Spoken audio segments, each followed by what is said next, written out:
Mais d'après vous, est-ce qu'il y a quelque chose de changé dans l'attitude des États-Unis à l'endroit de Cuba? Peut-être.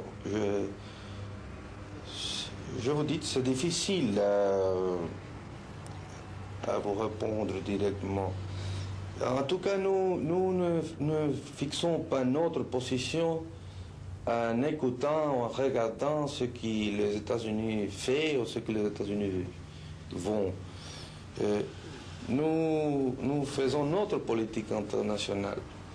Et naturellement, nous regardons avec attention ce qu'il fait parce que c'est notre ennemi, il est près de nous, il est très fort. Aujourd'hui, dans ces derniers jours, il y a quelques voix américains, on les connaît, le sénateur Fulbright, par exemple, qui a parlé un langage absolument différent. Mais immédiatement, M. Arus, M. Thomas Mann ont parlé dans le langage habituel. Et nous ne pouvons pas savoir si vraiment l'attitude de Fulbright, par exemple, correspond à un changement de la position des États-Unis ou seulement est une voie isolée. Est-ce que le blocus économique imposé par les États-Unis a affecté la vie à Cuba? Oui, il a fait changer, en premier lieu, il a fait changer absolument toute la vie de Cuba. Nous avons changé notre source de ravitaillement qui se sont déplacés vers l'Europe, surtout vers les pays socialistes. Et nous avons changé toute notre vie, même les articles de luxe, les articles de consommation à long terme, on peut dire, je ne sais pas bien la parole en français. Et ça a presque disparu à Cuba. Et il y avait beaucoup de choses qui manquent. Notre industrie ont passé par une période assez longue où il n'y avait pas de pièces de rechange. Ils s'arrêtaient quelquefois. Nous ne pouvons pas le mettre en fonctionnement. Mais cette condition même a forcé notre industrialisation dans la mécanique. Et dans ce moment, nous pouvons fournir presque tout le ravitaillement essentiel de type mécanique, c'est-à-dire des pièces de rechange, par notre propre main. Et naturellement, c'est que nous ne pouvons pas acheter dans des pays socialistes ou dans d'autres pays de l'Europe, parce qu'on doit considérer que Cuba est un pays où presque toute l'industrie, toute la technique, toute la technologie dépendait des États-Unis et des usines des États-Unis.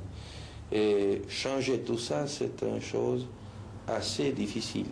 Nous l'avons pu faire depuis cette année, les dernières années, et déjà le blocus est vraiment un échec absolu.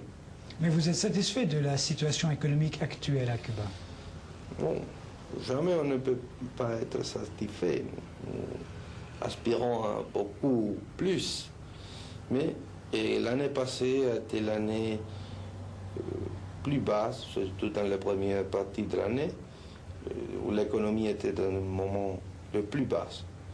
Et depuis ce moment, nous avons commencé à croître notre industrie, notre agriculture. Et ça, c'est on peut dire, la direction générale qui suit l'économie. C'est-à-dire un améliorement progressif, soutenu, ne pas une chose merveilleuse, malheureusement, mais chaque jour, on peut voir concrètement les choses qui nous faisons. Et ça, c'est encourageant pour le peuple. L'aide soviétique à Cuba, est-ce qu'elle vous est nécessaire? Naturellement qu'il est nécessaire. Je pense que l'aide de tout le peuple sont nécessaires. Et si vous parlez s'il est imprescindible, je pense que non. Mais on doit préciser bien ce qu'on appelle l'aide. Parce que toujours il y a quelques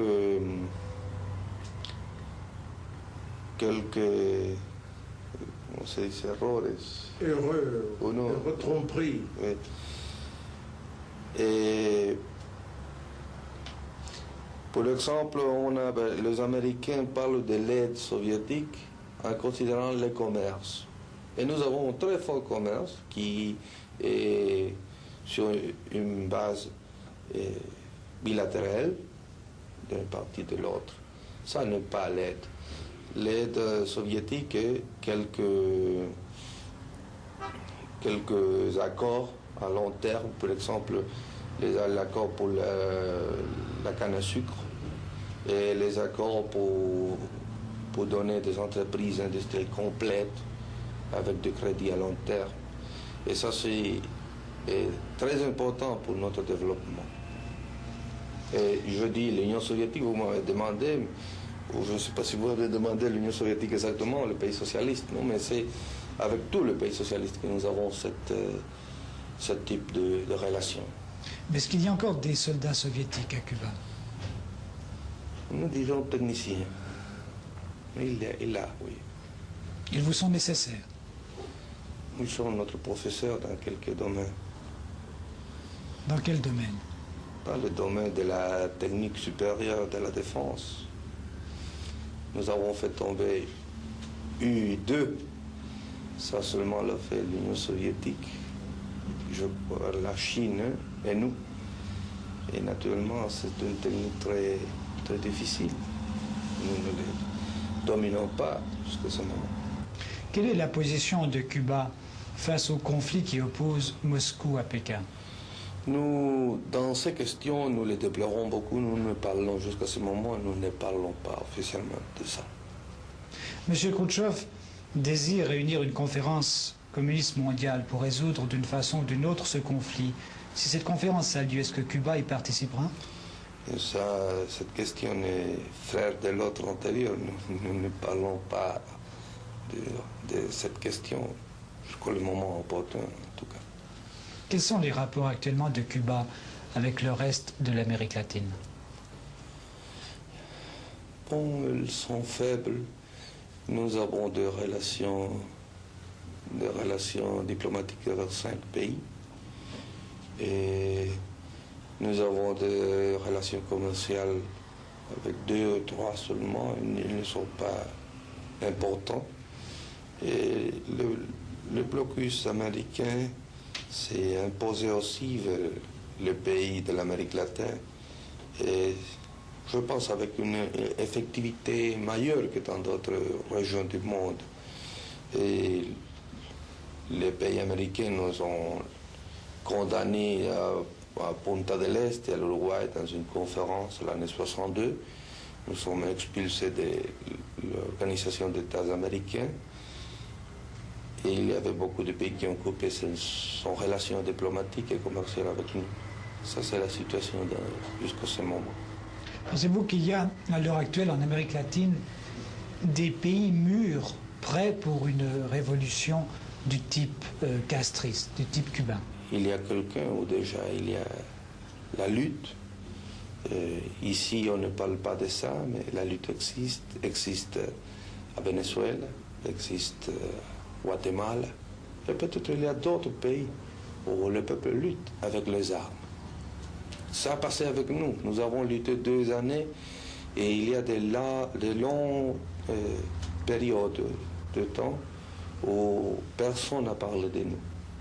Vous avez parlé du Venezuela et du Guatemala, mais est-ce que Cuba aide les révolutionnaires de ces pays? Moralement seulement, ils considèrent que son lutte est juste, mais jusqu'à ce point.